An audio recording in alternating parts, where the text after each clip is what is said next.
The dark side of Dean Martin is something few people ever talk about.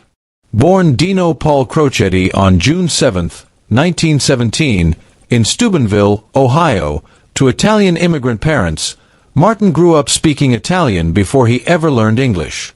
His father was a barber, his mother a homemaker, and life was far from glamorous. He left school at 16 and worked as a steel mill laborer, gas station attendant, blackjack dealer, and even boxed under the name Kid Crocetti. That tough, working-class upbringing shaped the calm, unbothered confidence he later projected on stage. Music eventually pulled him toward show business. Inspired by Bing Crosby, he adopted the name Dean Martin and developed a smooth, intimate singing style that felt less like performing and more like a private conversation.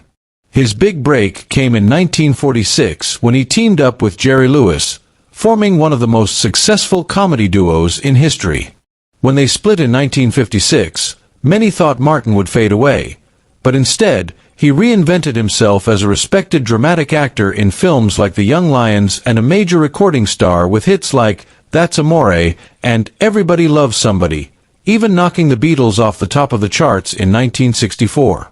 As a member of the Rat Pack alongside Frank Sinatra, he became the symbol of effortless cool, the half-smile, the tuxedo, the drink in hand. Yet much of that drunken persona was an act. Behind the image was a deeply private man who avoided confrontation and struggled with emotional distance. Married 3 times and father to 8 children, Martin was often described as loving but remote, someone who found it easier to walk away than to open up. The greatest blow came in 1987 when his son, Dean Paul Martin, died in a plane crash. Friends said he was never the same.